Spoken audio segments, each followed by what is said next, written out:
उनके मन में एकदम परिवर्तन आता है। जैसे ही भगवान बुद्ध के पास आए, उन्होंने भगवान बुद्ध के लिए आसन बिछाया, चीवर का इंतजाम किया और उनके पैर धोए।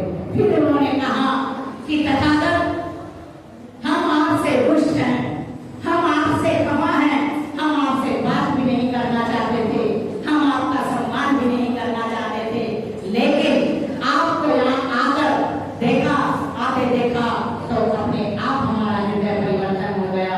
तब भगवान बुद्ध शासन पर बैठे और उन्होंने कहा कि हाँ, मैं जानता हूँ कि आप लोग मुझसे रुष्ट हो, लेकिन मैं जो पीपल के वृक्ष के नीचे बैठा, मैंने जो ध्यान साधना की, आप लोग ये सोच रहे होंगे कि इतने दिन तक ये हमसे रुष्ट होकर हमें छोड़कर कहाँ गए हैं। तो मैं एक पीपल के वृक्ष के नीचे बैठा और वहां पर बैठकर मैंने एक नए धर्म की खोज की। और वो धर्म क्या है? जीवन में लोगों को जीने का आधार है। इस संसार में जो मानव है वो कैसे जिए, इसको जीने का आधार मैंने उस बोधि वृक्ष के नीचे, उस पीपल के वृक्ष के नीचे सीखा है। तब उन्होंने बताया कि हे भिक्षु, इस संसार में दुख है, ये बात सभी को स्वीकार कर लेनी चाहिए और यही मेरे धर्म का सार है। यानी कि जो इस संसार में आया है वो दुख से वंचित नहीं रह सकता।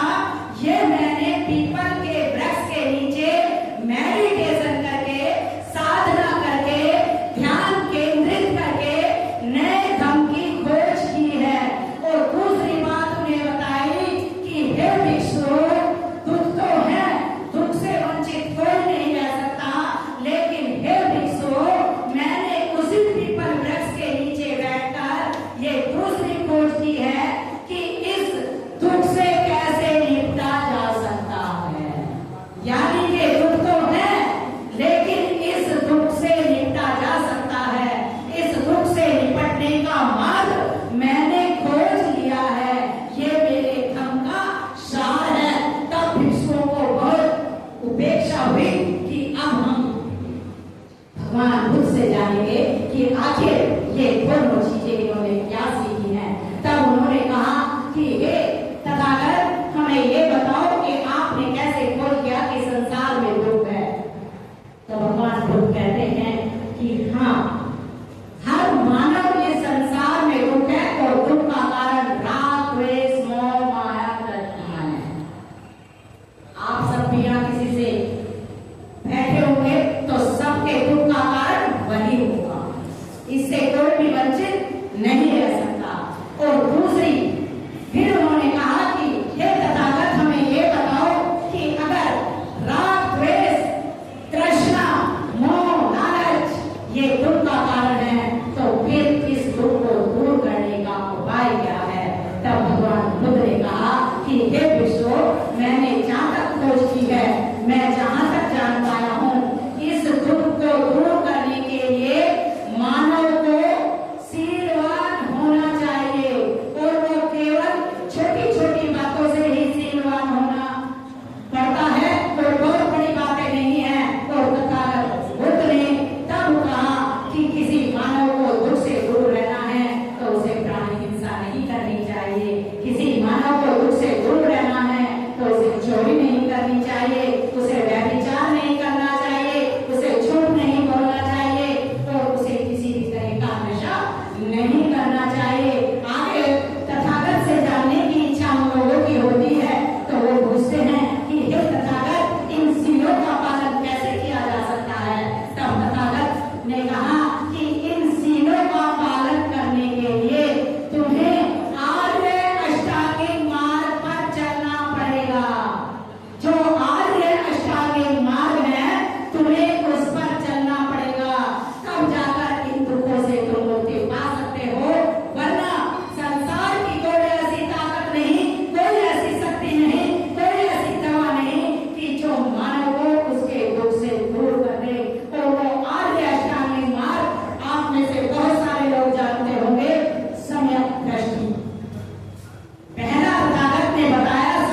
अपमान या अवहेलना मंची नहीं करना चाहती, तो मुझे इतना टाइम मिला, मैं अपनी बात को यहीं पर शोर करके बाबा साहेब की एक बात कहकर पूरी करती हूँ। भगवान बुद्ध ने उनको ये सब बताकर उन लोगों को, उन भिक्षुओं को एक आदर्श भिक्षु बनाया और उसके बाद वो भिक्षु आज ही के दिन से लोगों के कल्याण के लिए चल पड़े। यही है आज के दिन का सर्वोत्तम महत्व। तो अगर आप भी यहाँ सच्चे मन से आए हैं तो भगवान बुद्ध के शीलों का अगर ज्यादा पालन नहीं कर सकते तो एक दो शील का जरूर पालन करना शुरू करो, जीवन आपका भी बदलेगा। वरना आप पाखंडवाद विश्वास में फंसे रहे, कुछ नहीं होने वाला। और आगे जब इस मीटिंग में आओ, यानी कि जब भारतीय बौद्ध महासभा अगली बार ये धम्मचक्र प्रवचन दिवस का प्रोग्राम करे तो ये कुर्सियां खाली न रहने पाए, अपने घर से महिलाओं को लेकर आना। ये संकल्प आप लेकर जाओ। क्या आपको अपने घर पे परिवर्तन नहीं चाहिए? मैं आपसे पूछना चाहती हूँ, चाहिए या नहीं चाहिए? हाथ उठाकर बोलो, कितने लोगों को परिवर्तन चाहिए? यानी कि कहीं कहीं समय चाहिए, कुछ है ऐसे कि हमें नहीं चाहिए।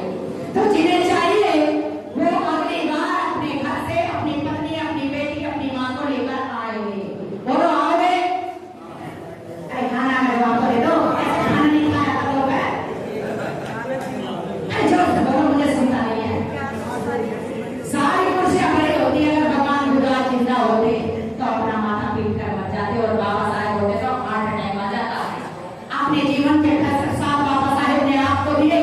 ये हंसने की बात नहीं है, ये बड़े दुख की बात है कि बाबा साहेब हो गए, इतना टाइम हो गया और उन्होंने अपने जीवन के 65 साल 60 साल जब तक वो स्कूल में नहीं गए, उन्हें छुआछूत का अनुभव नहीं हुआ। लेकिन जैसे ही वो स्कूल के अंदर जाते हैं, छुआछूत में जीने नहीं देती है।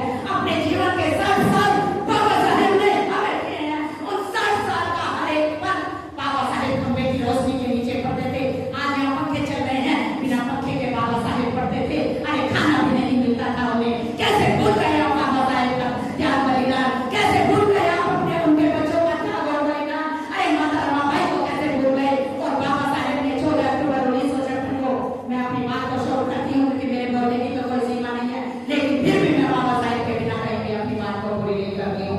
14 अक्टूबर 1956 को नागपुर के पवित्र भूमि पर जब बाबा साहेब ने दीक्षा ली, यानी कि अपने घर में वापसी आए, हमें हमारा खोया हुआ धर्म लौटाया, तो वहां पर जो भिक्षु थे जिनसे बाबा साहेब ने ओम चंद्रमणि जी दीक्षा ली, उन्होंने वहां पर घोषणा की थी कि डॉक्टर अम्बेडकर ने भारत वर्ष के अंदर बौद्ध धर्म का ऐसा झंडा गाड़ दिया है कि जिसे अब कोई हिला तक नहीं सकता। ये वहां पर घोषणा की गई थी और बाबा साहेब ने अगले दिन 5 लाख लोगों को दीक्षा दी, उससे अगले दिन 5 लाख लोगों को दीक्षा दी। अरे मैं सोचती हूँ कहाँ चले गए वो लोग? बाबा साहेब की मृत्यु के साथ 10 से 15 लाख लोग उनके पास शरीर पर थे, लेकिन आज कहाँ गए वो लोग? ये जनसंख्या घटनी चाहिए थी या बढ़नी चाहिए थी? बोलो, बढ़नी चाहिए थी या नहीं बढ़नी चाहिए थी? अरे जिस महामानव ने, जिस कोहिनूर ने अपना सब कुछ बलिदान करके हमें इस देश का शासक बना दिया। अरे हम नाली के कीड़े थे, हमारी कुछ औकात नहीं थी, लेकिन बाबा साहेब ने हमें सूटी फूटी कर कोठियों में रहने के लिए कह दिया और महंगी महंगी गाड़ियों में आज हम घूमने लगे, लेकिन भूल गए हम उस महामानव को। अरे तुम गौतम की दीक्षा लेकर क्या अपने अंदर परिवर्तन नहीं कर सकते? बोलो। और बाबा साहेब ने भी कहा था कि अगर मैं 2 साल जिंदा रहा तो इस भारत को बुद्धमय भारत मैं बनाकर दिखाऊंगा। ये बाबा साहेब ने वही 14 अक्टूबर 1956 को बोला, लेकिन अफसोस बाबा साहेब को वही भी जिंदा नहीं रहे। और 5 दिसंबर की वो काली रात आई जो हमारे वसीयत को हमसे छीन कर ले गई। लेकिन जब बाप किसी काम को अधूरा छोड़कर चला जाता है तो वो जिम्मेदारी उसके बच्चों पर आती है या नहीं आती? मुझे जवाब चाहिए सामने बैठे हुए अपने भाइयों से, आती है या नहीं आती? या तो आप ये कहो कि हम बाबा साहेब के बच्चे नहीं हैं? बोलो, आवाज तो बच्चे हो बाबा साहेब के या नहीं हो? नाम दे रहा हो, खाना में जवाब दो। तो फिर आए बच्चे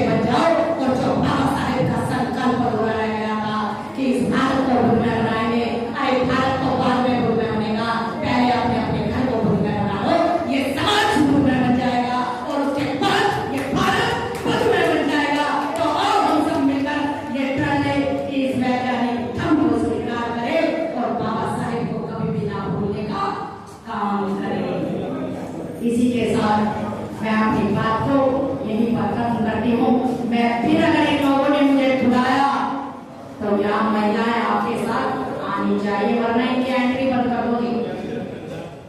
ये खुद चले आते हैं और उन्हें छोड़कर आ जाते हैं। बोलो लाओगे महिलाओं को? अरे कल भी यहाँ दूसरी भारतीय भोज महासभा की जो आयोग का प्रोग्राम है उसमें देखना आपके लिए महिलाएं आएंगी। आएंगे या नहीं आएंगे? कल लेकर आओगे? तो इसलिए इस भेदभाव को खत्म करते हुए आप कल भी यहाँ पर आना, जब जब प्रोग्राम को आते रहना और बाबा साहेब को संकल्प को और भगवान बुद्ध के विचारों को, भगवान बुद्ध के शीलों को अपनाते हुए अपने जीवन के महत्व को समझो। इस जीवन के महत्व को समझते हुए सभी को राखी रावण का एक बार फिर नमो बुद्धाय, जय हिंद, जय संविधान। एक बार फिर बोलो, क्या बोलोगे? जोर से बोलो, बाबा साहेब। अरे बोल तो, मैं इतनी दूर से चलकर आई हूँ, खाना सुबह से ना खाया, प्रोग्राम में जाना। बोलो जोर से, बाबा साहेब। हाथ बना के बोलो, भगवान बच्चे की। अगर मैं बचाऊंगी तुम तो जब भी हाथ ऊपर करके गुनाह में अगर आप राम कुछ काम करके गए कहोगे या नहीं कहोगे?